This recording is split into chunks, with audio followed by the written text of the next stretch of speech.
स्थिति बदली है।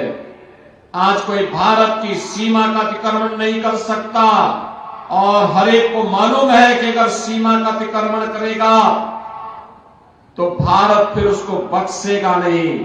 ये नया भारत है, छेड़ता नहीं, कोई छेड़ता है तो उसको छोड़ता भी नहीं है।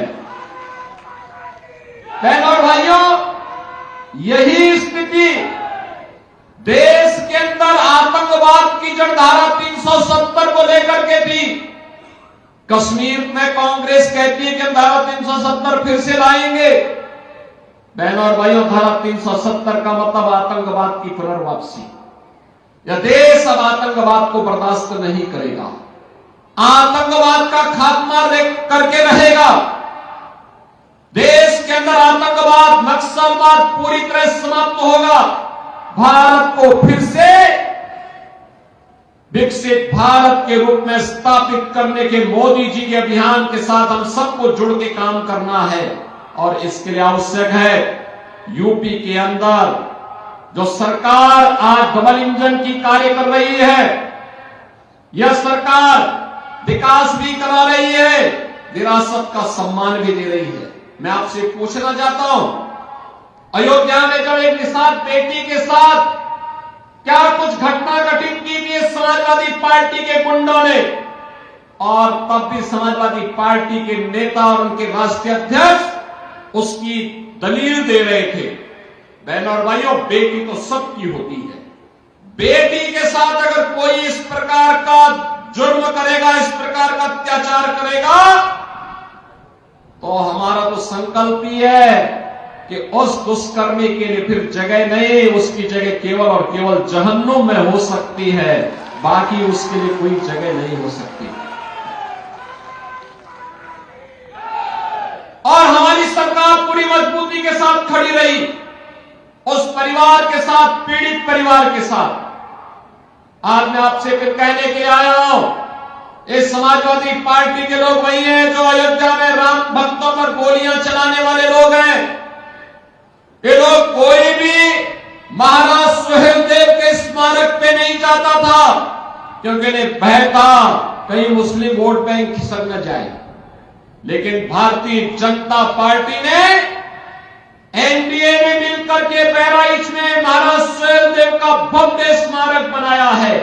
महाराज सुहेलदेव 1000 वर्ष पहले भारत के महान योद्धाओं में थे, और वही कार्य हमारी सरकार ने आज श्रृंगवेरपुर में किया है। भगवान राम और निषाद राज की मैत्री की बड़ी प्रतिमा, 56 फुट ऊंची प्रतिमा को स्थापित करने का काम किया है।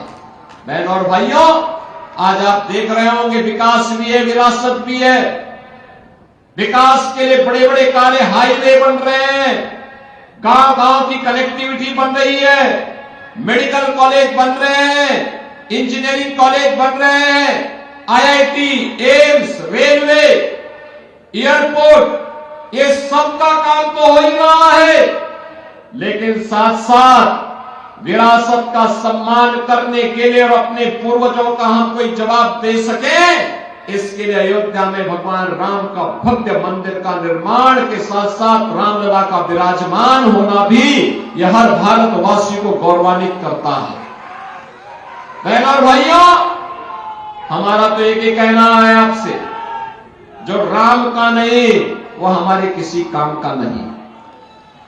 हमारी प्रेरणा तो एक ही बात को लेकर के है कि जाके प्रिय राम वेदे ही तजिए ताई कोटि बैरी सम यद्यपि परम स्नेही।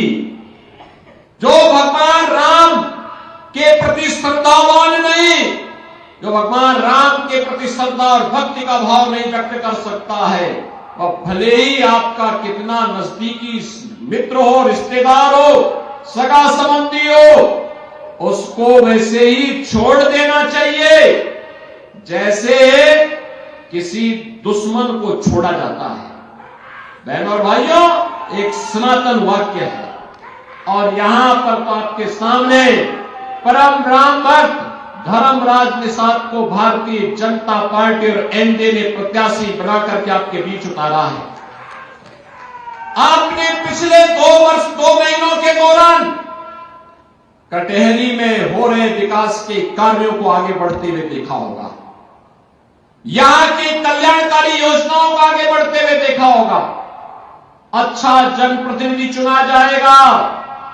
याद रखना, वृद्धजनों को वृद्धावस्था पेंशन, निराश्रित महिलाओं को निराश्रित महिला पेंशन, दिव्यांगजनों को दिव्यांगजन पेंशन, हर गरीब के घर में रसोई गैस का सिलेंडर, हर गरीब के घर में उसका स्वयं का राशन कार्ड, हर गरीब के घर में 5 लाख रुपए का आयुष्मान कार्ड। जिस गरीब का अपना मकान नहीं उसको मकान बनाने की सुविधा भी होगी, और जिस गरीब के पास रोजगार नहीं उसके लिए रोजगार की सुविधा भी होगी। यह भारतीय जनता पार्टी की सरकार आज आपको देने के लिए पूरी प्रतिबद्धता के साथ काम कर रही है।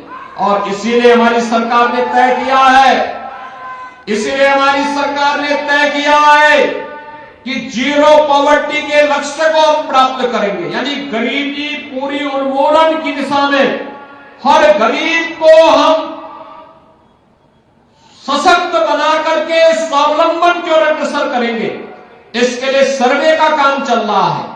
जिसके पास मकान नहीं मकान मिलेगा, जिसके पास आयुष्मान का कार्ड नहीं आयुष्मान का कार्ड मिलेगा, जिसके पास राशन कार्ड नहीं उसको राशन कार्ड मिलेगा, जिसके पास पेंशन की सुविधा नहीं उसको पेंशन मिलेगा, जिसके घर में बिजली नहीं वहां बिजली मिलेगी, जिसके घर में पानी नहीं उसको पानी देने का काम करेंगे। बिना भेदभाव के सबका साथ और सबके विकास के साथ ये कार्य आज सरकार आगे बढ़ाने का काम कर रही है। और इसीलिए आज मैं आपसे कहने के लिए आया हूं, इस समाजवादी पार्टी ये कांग्रेस के लोग गुमराह करने के लिए आएंगे, तमाम प्रकार की बातें करेंगे, लेकिन बहनों और भाइयों ये विरासत को अपमान करने वाले लोग हैं, ये प्रभु राम की परंपरा को अपमानित करने वाले लोग हैं, ये किसानों के साथ, युवाओं के साथ, नौजवानों के साथ अन्याय करने वाले लोग हैं, ये बेटी और व्यापारी की सुरक्षा में सेंध लगाने वाले लोग हैं।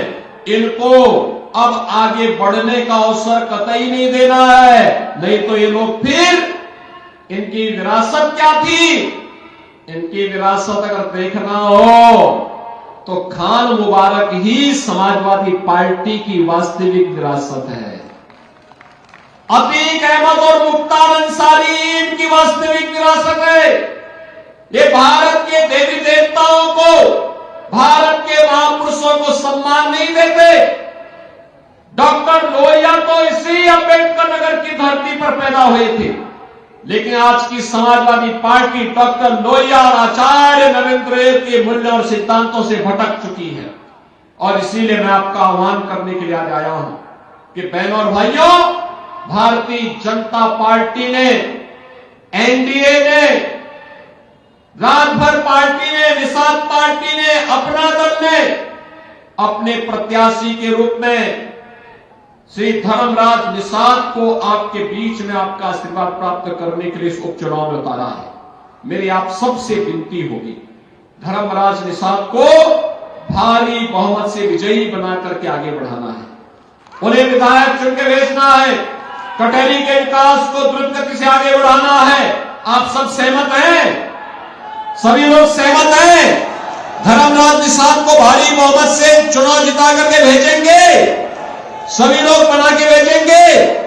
तो 20 नवंबर को पहला कार्य होना है, पहले मतदान और फिर जलपान। पहले मतदान और कमल चुनाव चिन्ह पर इन्हें विजयी बना के भेजना है। तो मेरे साथ बोलेंगे, भारत माता की, भारत माता की, भारत माता की।